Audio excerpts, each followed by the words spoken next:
Alright, so today we're going to make Greek tiropita. It's a light, fluffy souffle, cheese souffle with filo pastry dough.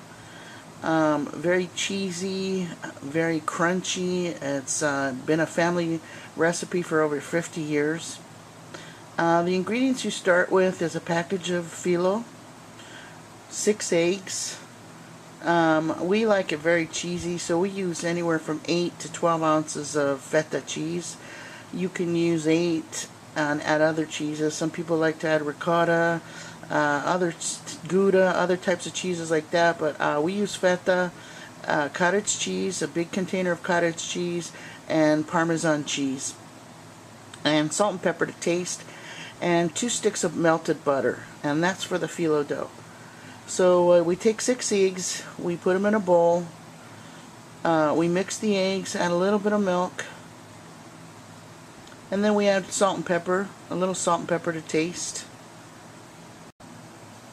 Okay, so you mix the eggs really good with the salt and pepper, make sure it's evenly distributed and the eggs are, the yolks are all mixed. Then you add the full container of the cottage cheese in there.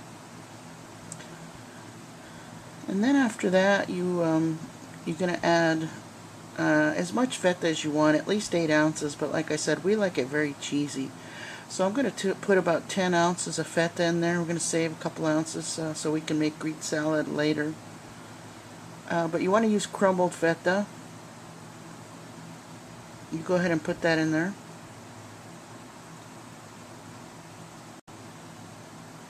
And then finally you're going to add the Parmesan. And I like to add a lot, so I like it very cheesy. That's why you don't add a lot of salt, because it's going to be salty enough with the feta and the Parmesan.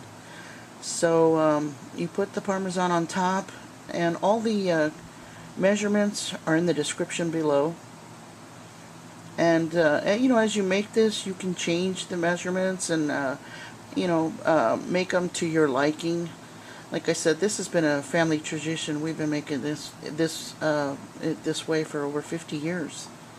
So then you're going to mix your ingredients, make sure everything's mixed thoroughly, and then we'll set it aside after we mix it. Okay, now once we set the mixture aside after it's nice and thoroughly mixed, we're going to melt 1 stick of butter and use a brush. With that butter, we're going to brush every 2 pieces of phyllo or so. So we get half of the package of phyllo dough, we sit it out and straighten it out. Now phyllo is very sensitive, it's very delicate, so you might have some pieces that will fall apart. Try to use them if you can. If you can't, just go ahead and put them aside and use the ones that you can. But it's a very delicate, like a sheet of paper. So you want to be careful with it, and you don't want it to sit too long because it dries out very quickly. Okay, so this is where we're going to start layering the phyllo dough. I take the melted butter, and I already doused the bottom of the pan so it won't stick to the pan.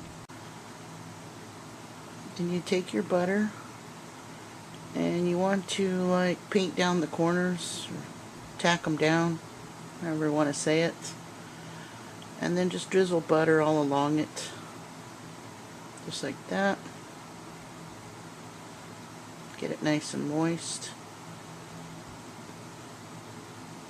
Make sure you cover all the area. And then you take your next layer and keep doing it just like this.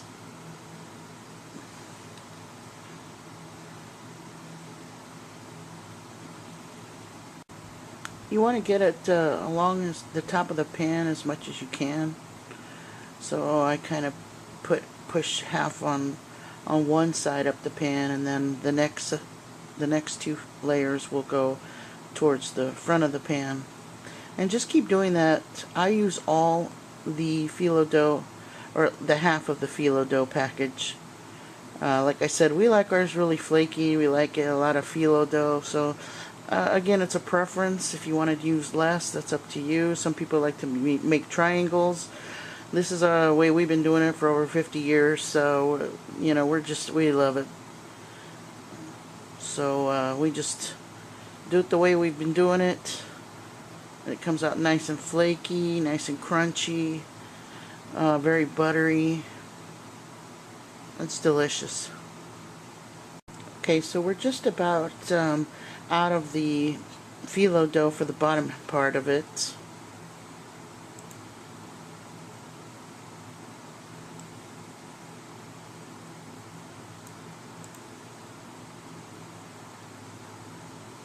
Alright, there we go.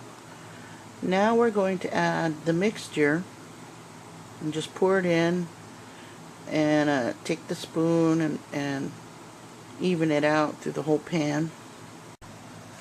So we're going to open the other half of the phyllo dough, lay it out just like we did the first half, and then we're going to continue layering it with the phyllo dough and the butter until the phyllo is gone. And we're going to douse it with butter on the top really good so it covers it, and when it cooks it makes it a crisp golden brown. And we just keep doing it like this. Now if you want, you can cut the sides that's coming up from the pan, but we like to eat it after it gets cooked. It's so crunchy and just delicious, so we go ahead and leave it. And that's whatever you decide how you like it.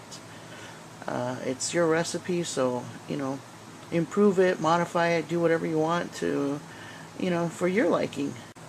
And we use the rest of the butter, tack down the sides, just drizzle it everywhere.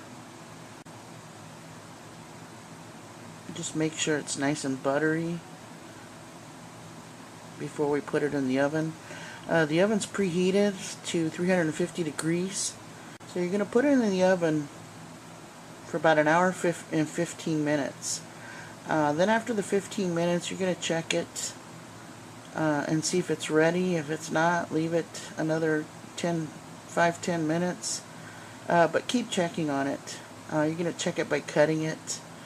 Make sure that the egg is all cooked, it's not runny at all in the inside. But the top will be golden brown, so you really got to tell by the inside if it's cooked, because the top will be cooked. Let's do it and see the finished product.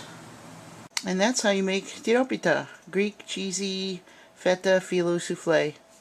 You usually get about 16 pieces out of it. They're nice and thick, great for leftovers. Hope you enjoy it, and share it with your friends. Let me know how yours turns out by commenting below. If you like my channel, then please subscribe. Thank you so much for watching, and YASOU.